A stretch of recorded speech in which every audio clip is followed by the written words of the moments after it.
दिल्ली की सड़कों के, दिल्ली के ट्रैफिक की, दिल्ली के पोल्यूशन की जब भी बात होती है तो हमेशा होता है कि कौन सी वो सड़कें निर्मित हो सकती हैं जो इन सारी चीज़ों से हमें निजात दिलाएं। और आज अशोक सिंघल और मैं इन सवालों के जवाब जानने की कोशिश करेंगे।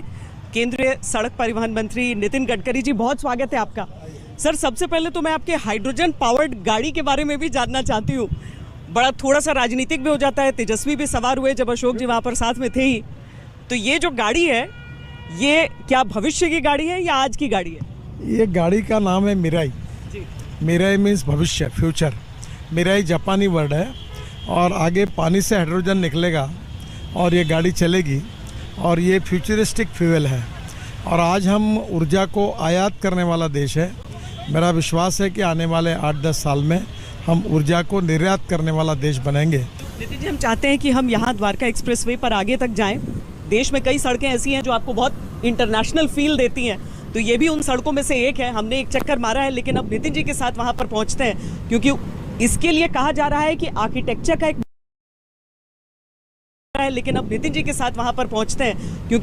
इसके लिए कहा जा रहा है कि आर्किटेक्चर का एक मार्वल है। क्यों है वो हम समझते हैं अपनी आज तक की इस बस में सवार होकर।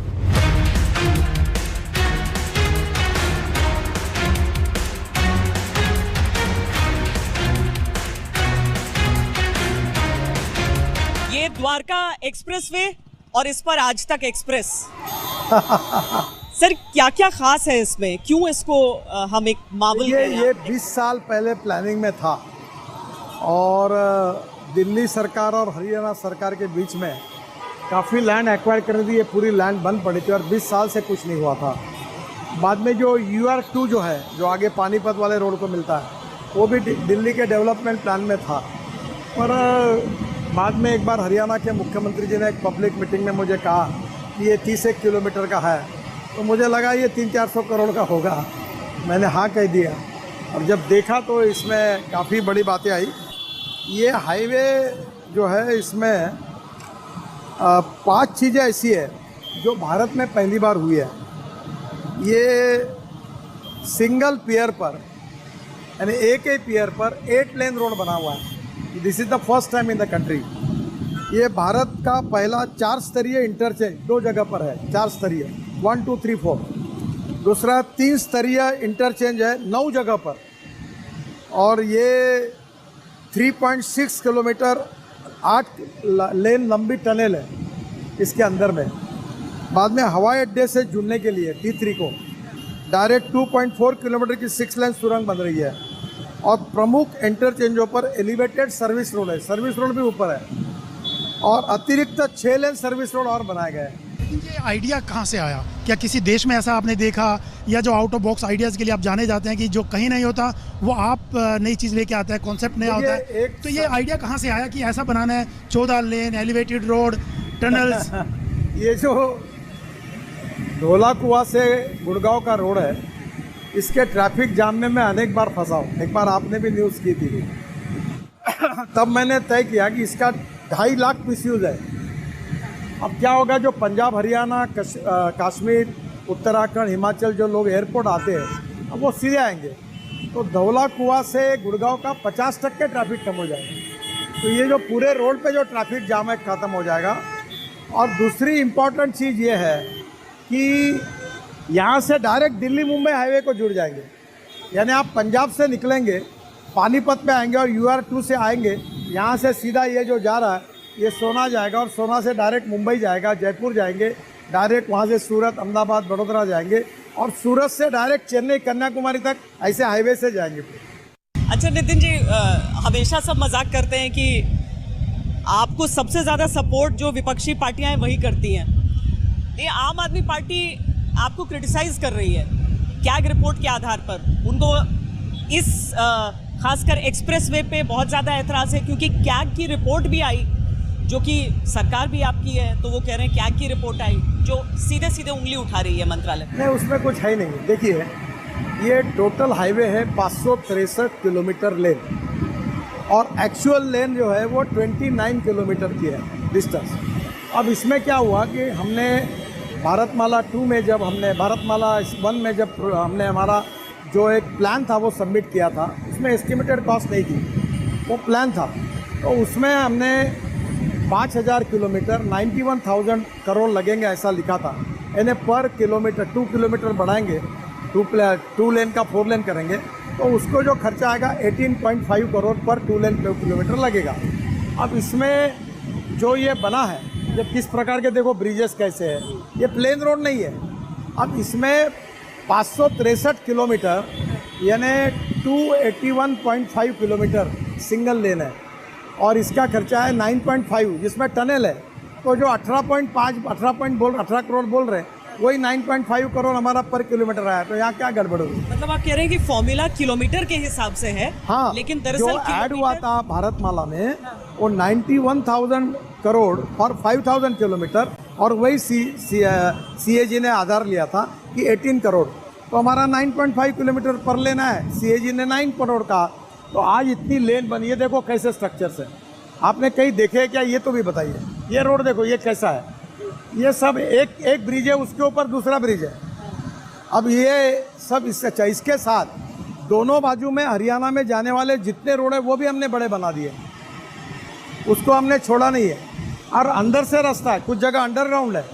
तो ये एक स्टेट ऑफ आर्ट प्रोजेक्ट है, इसका डिज़ाइन बहुत अलग है। कब खुल जाएगा नितिन जी, एक बार में? ये हम लोग एक 3 महीने में पूरा कर देंगे। और इससे क्या फ़र्क पड़ने वाला है, मतलब दिल्ली के लोगों को, आसपास के लोगों को, बाहर जाने वाले लोगों के लिए? देखो अभी उद्घाटन नहीं हुआ तो कितनी गाड़ियाँ दिख रही देखो, और जब ये पूरा हो जाएगा तो लाखों गाड़ियाँ जाएगी। तो जो मेन रोड जो है Dhaula Kuan to Gurgaon up to Manesar, इसका काफ़ी ट्रैफिक कम होगा, नई कनेक्टिविटी दिल्ली को मिलेगी। ये दिल्ली के लिए एक नया प्रकार से नई एक लाइफ लाइन है, ऐसा कहूँगा तो मैं। दूसरी बात, ये दिल्ली पूरी यहाँ डेवलप हो रही है। आप ये रोड बनने के पहले यहाँ आते तो ये पूरे काम बंद पड़े थे, यहाँ के बिल्डरों का दिवाला निकल चुका था। अब ये करोड़पति बन गए, रेट बढ़ गए, और यहाँ कम से कम 5 लाख लोगों की नई बस्ती प्लान डेवलपमेंट हो रही है। तो ये बहुत बड़ी विशेषता है इसकी। नितिन जी, 26 ऐसे रोड जिन पे प्लेन उतर सकते हैं, लैंड हो सकते हैं, ग्रीन एक्सप्रेसवे, आखिर कहाँ रुकेगा आपका सिलसिला? ये क्या और भी कुछ प्लान आपके दिमाग में? नहीं, पहली बात तो ऐसी है कि प्रधानमंत्री जी का सपना है $5 ट्रिलियन की इकोनॉमी बनाना, आत्मनिर्भर भारत बनाना। तो मुझे लगता है कि ये सपना पूरा करने के लिए हमको वर्ल्ड स्टैंडर्ड का इंफ्रास्ट्रक्चर खड़ा करना पड़ेगा। अभी देखो ये बीच वाली जगह है, इसमें लैंडस्केपिंग करेंगे, फ्लावर्स लगाएंगे, लाइट लगाएंगे, और जब ये पूरा होगा तो बहुत सुंदर होगा। वो देखो टनल अंदर है, लाइट गाड़ियाँ दिख रही है, उसके अंदर में टनल है, ये टनल है अंदर में। ये इसी का हिस्सा है? हाँ, इसी का हिस्सा। ये देखो नीचे से गाड़ियाँ जमीन के अंदर से जा रही है। तो सर कुछ हिस्से इसके खुल गए हैं, और जो हाँ, हमने जैसा वो लोगों को अनुमति दे दी है। यहाँ इंटरनेशनल फीता काटने का इंतजार नहीं हो रहा है। देखो लोगों की तकलीफ कम हो रही है ना, तो हम अभी ये एक ब्रिज है, उसके ऊपर दूसरा ब्रिज है, वो नीचे में टनल बनी है, बीच के स्क्वायर्स को भी लैंडस्केपिंग वगैरह करेंगे। ये पावर लाइन हमको शिफ्ट करनी पड़ी, ये भी बहुत बड़ी समस्या थी, और ये अपने आप में बहुत अलग डिज़ाइन। ये वाला जो हिस्सा खास कर हम देख रहे हैं, आमतौर पर सिंगापुर जैसे देशों में आपको दिखेगा कि एक रोड, उसके ऊपर दूसरी रोड, तीसरी रोड। देखो ना, वहाँ ब्रिज है, उसके ऊपर ब्रिज है, यहाँ ये ब्रिज है, नीचे में रोड है, उसके नीचे में टनल है, और यहाँ ये नया ब्रिज, ऊपर के ब्रिज, ये चौथा लेयर बन गया। अच्छा, देखकर मुझे ऐसा लग रहा था कि शायद मेट्रो की लाइन जा रही है ऊपर। नहीं, ये सब इसका ही है। अभी हम यहाँ पर आगे रुकेंगे और रुककर हम सारा वो हिस्सा इसका देखते हैं। अभी लैंडस्केपिंग होगा, पेड़ लगेंगे, हम और सोलर है, सोलर भी लगा। पर सबसे बड़ी बात है, ये करने के लिए हमने 13,000 पेड़ ट्रांसप्लांट किए, हमने काटे नहीं। इसका क्लियरेंस भी पता चल जाता है जब हम इसके नीचे से निकलते हैं। तो इसके नीचे से निकलते हुए आपको ये समझ में आ जाएगा कि इसकी ऊंचाई कितनी है, क्योंकि यहाँ तो ट्रक्स वगैरह सब चलेंगे, सब चलेगा, कोई प्रॉब्लम। अब तो सुना कि बिहार के लिए भी आप एक एक्सप्रेसवे बना रहे हैं। काफ़ी, हम देश में 36 ग्रीन एक्सप्रेस हाईवे बना रहे हैं। आप समझ लीजिए कि दिल्ली मुंबई अगर हम ग्रीन नहीं बनाते तो दिल्ली अहमदाबाद मुंबई जाते तो दोनों साइड में बिल्डिंग हमको एक्वायर करनी पड़ती, घर एक्वायर करने पड़ते, तो वो कॉस्ट तो कहीं के चली जाती। अब हमने ग्रीन जगह ली, वहाँ कोई डेवलपमेंट नहीं थी, तो हमको जगह सस्ती मिली, इसलिए कॉस्ट कम हुई। आज उसकी कीमत 1 लाख करोड़ है जब हमने ग्रीन बनाया। अगर ग्रीन नहीं बनाते तो कॉस्ट 2 लाख करोड़ हो जाए। विनायक राउत कह रहे थे कि आपकी अपनी पार्टी को आपसे प्रॉब्लम है, इसीलिए क्या की वो रिपोर्ट लाएगी। नहीं, ऐसा कोई नहीं है। वो जो सीएजी का रिपोर्ट है उनको हमारे तरफ से एक छोटी गलती हुई कि जब ये सब ऑब्जेक्शन उन्होंने उठाए थे तो उनके साथ मीटिंग हुई, हमारे लोगों ने उनको बताया, वो समझ गया ऐसा। तो हमारे लोगों से गलती हुई कि उन्होंने रिटर्न में रिप्लाई जो था वो सबमिट नहीं किया। अभी उनको हमने किया है। और कोई भी देखेंगे ये 2 लेन पेव शोल्डर 4 लेन रोड और ये इसमें कितना फ़र्क है आप देख रही है। अब देखो उधर ब्रिज है, इधर ब्रिज है, और ये जो ब्रिज से आप चल रहे हैं ये सिंगल पियर पर है, 8 लेन रोड एक सिंगल पियर पर है। ये चमत्कार है। आपने दिल्ली देश में 8 लेन का रोड देखा है कभी एक पिलर पर?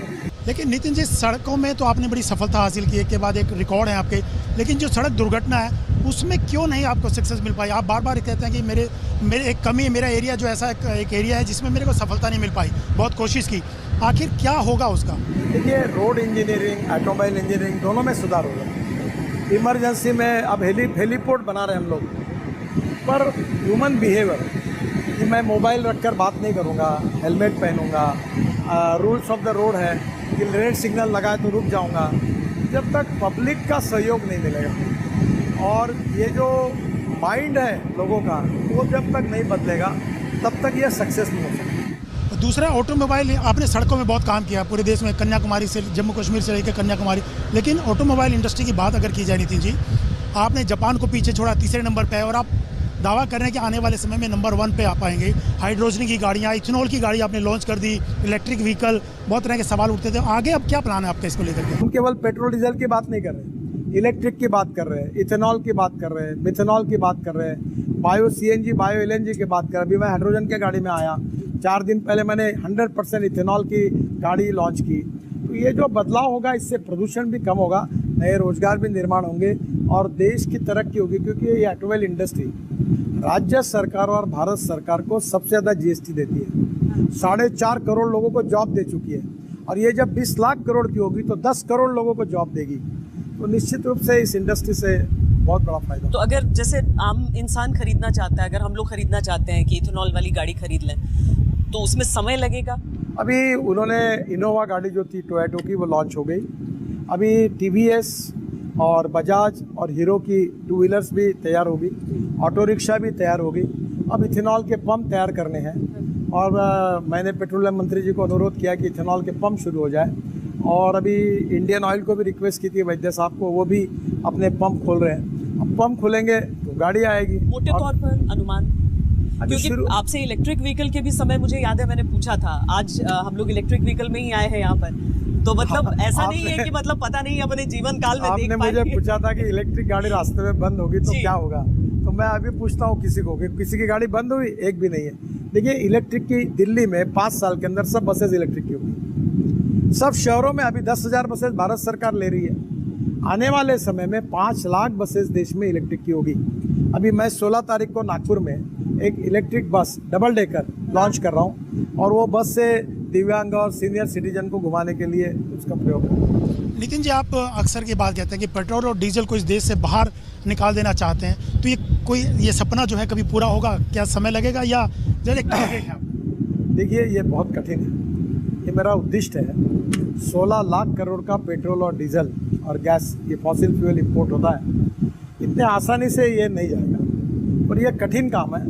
पर मुझे लगता है कि धीरे धीरे बदल रही है दुनिया। प्रदूषण के कारण दिल्ली की जनता बहुत त्रस्त है। अब import substitute, cost effective, pollution free और इंडिजिनियस, और इस देश का किसान ऊर्जा तैयार करेगा, इस देश का किसान हाइड्रोजन, ग्रीन हाइड्रोजन तैयार करेगा, इथेनॉल तैयार करेगा। अभी राइस से, कॉर्न से, मोलाइसिस से, शुगर के जूस से इथेनॉल बन रहा है, तो इथेनॉल की इकोनॉमी आ गई। हमारे यहाँ इथेनॉल की बस चलती है नागपुर में, स्कैनिया की चलती थी। तो मैं ये मान रहा हूँ कि आने वाले समय में बहुत बड़ा बदलाव होगा। समय लगेगा, पर ये समुंदर है।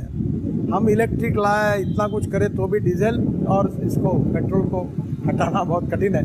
पर अब जैसे पेट्रोल में 20% इथेनॉल चल रहा है, वैसे डीजल में भी 15% इथेनॉल चलने के बारे में रिपोर्ट आए हैं। तो धीरे धीरे अब मिथेनॉल आया। लेकिन दिल्ली मुंबई एक्सप्रेस वे आपने जिक्र भी किया। हाँ, ये अभी बेंगलोर में हमने जो बसेस थी कर्नाटक स्टेट ट्रांसपोर्ट की, वो 15% कोयले से जो मिथेनॉल बनता है वो डाल के सक्सेसफुल प्रयोग हुआ। अब अशोक लेलैंड मिथेनॉल के ट्रक लॉन्च कर रहे हैं। आसाम में Assam petroleum 600 tonne methanol per day बनाता है। दीपक फर्टिलाइजर आरसीएफ मुंबई में वो मिथेनॉल बनाते हैं। तो जहाँ जहाँ मिथेनॉल बनेगा वो मिथेनॉल आएगा। परली से, अब परली से जलती नहीं हरियाणा की, परली से इथेनॉल बन रहा है पानीपत में इंडियन ऑयल, और वहाँ से बायो बिटुमिन बन रहा है 150 टन पर डे। अब उससे एविएशन फ्यूल बन रहा है और हवाई जहाज चलेंगे। अभी 2% उससे हवाई जहाज सब एयर का, हमारी हवाई जहाज कंपनियां वो खरीदी करेगी फ्यूल। इस बार पराली की दिक्कत नहीं होगी दिल्ली को? या देखो हरियाणा की तो परली आप कभी पूछो वहाँ, अब परली जलाना बंद हो गया। और ये टोल का क्या होगा? बड़ा सरकार रेवेन्यू ले रही है उससे। देखिए मैं इतना काम क्यों कर सका। If you want good services you have to pay for it. इसमें बचत है ना। देखो एक ट्रक दिल्ली मुंबई जाने के लिए 49 आवर्स लगते थे, वो ट्रक अब 22 घंटे में जाएगा, 20 घंटे में जाएगा, तो आधा डीजल कम होगा, लॉजिस्टिक कॉस्ट कम होगी। ट्रिप जो है महीने में 4 मार रहा था 9 मारेगा, तो बचत नहीं होगी। उसमें थोड़ा सा देना पड़ेगा। नहीं तो ये हमने लोगों से पैसा खड़ा किया, बहुत कर्जा खड़ा किया, बैंकों से पैसे लिए, वापस भी करने पड़ेंगे ना। सरकार का भी बजट है और उससे सरकार के बजट के सपोर्ट में हमको पब्लिक प्राइवेट इन्वेस्टमेंट खड़ा करना पड़ेगा। नितिन जी, अक्सर आप पब्लिक ट्रांसपोर्ट को एनकरेज करते हैं कि पब्लिक ट्रांसपोर्ट होना चाहिए ताकि पॉल्यूशन कम हो। हाँ, मैं आपको, लेकिन उसके बावजूद भी लोग अपनी गाड़ी, आप अच्छा होगा ये प्रश्न पूछा। मैं ये रोड को इलेक्ट्रिक हाईवे बना रहा हूँ। ये जो UR2 है ना, पानीपत से आते हुए दिल्ली का पेरी रोड, ये रोड 7 शुरू होता ना, वहाँ से इलेक्ट्रिक केबल लगेगी और इसकी 2 बसेस 3 बसेस जोड़कर डायरेक्ट जयपुर जाएगी और उसका रेट डीजल बस की तुलना में 30% कम होगा। 2-3 बसेस जुड़ी हुई, ऐसे मतलब एक ट्रॉली छोटा बस, ट्रेन। हाँ, और वो रेलवे जैसा लगेगा ऊपर। और मैं जल्दी चालू कर रहा हूँ, वो हो जाएगा तो कॉस्ट एकदम 30% टिकट सस्ता होगा। और बिजनेस क्लास में लैपटॉप देखते हुए आप ऐसे आराम से, क्लास भी होगा उसमें, बिजनेस क्लास जैसी सीट होगी। अच्छा, पूरा का पूरा बिजनेस क्लास जैसा है, कंफर्टेबल सीट। वाह।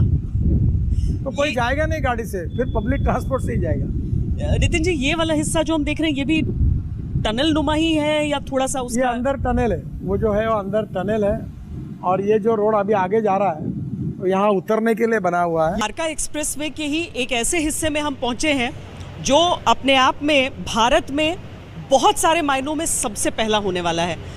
ये टनल तो खत्म ही नहीं हो रहा है। पहाड़ नहीं है, ये टनल खोद के बनाई है। अच्छा। इसके ऊपर पे भी 8 लेन रोड है, नीचे 8 लेन रोड है और 2-2 लेन 4 लेन सर्विस रोड है।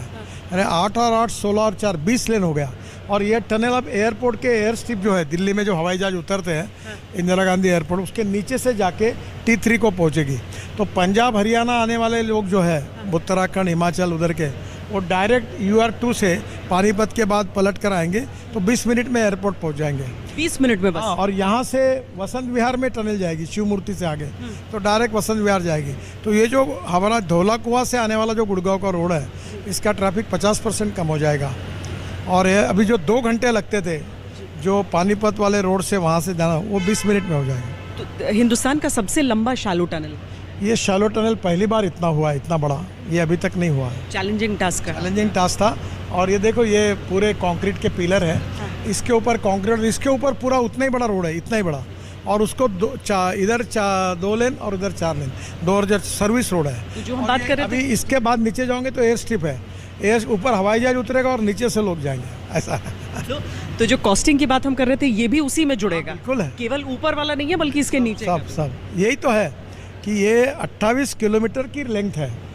और जो उन्होंने कहा था कि 91,000 करोड़ फॉर 5,000 किलोमीटर के लिए 18 करोड़ 2 लेन शोल्डर को और 2 का 4 लेन करने के लिए खर्चा आता था। ये तो कितना बड़ा है। तो ये पर लेन खर्चा 9.5 करोड़ आता है और उन्होंने 9 करोड़ निकाला है। फिर भी इसमें टनल है, ब्रिजेस है, उसमें टनल ब्रिजेस की कॉस्ट नहीं जोड़ी गई थी, तो सस्ता ही किया। और द्वारका एक्सप्रेस हाईवे के 4 टेंडर पर 12% बिलो जाके लोगों ने काम लिया है, यानी 12% एस्टिमेट कॉस्ट से पैसा बचाया है हमने। अच्छा। और एक टेंडर में 8-8, 10-10, 15-15 लोगों ने कॉम्पीट किया, कंपटीशन होने के बाद टेंडर दिया है और देश की बड़ी बड़ी कंपनियां ये काम कर रही हैं। चलिए हम वापस ऊपर निकलते। नितिन जी, कुछ पॉलिटिकल सवाल भी 2024 के चुनाव में चर्चा न करें तो ये हो नहीं सकता है पत्रकारों के लिए। दिल्ली में है और दिल्ली की आबोहवा तो राजनीति बिल्कुल राजनीति है। तो क्या लगता है कि 2024 का रास्ता जो है आपके इन्हीं रास्तों से होकर गुजरेगा?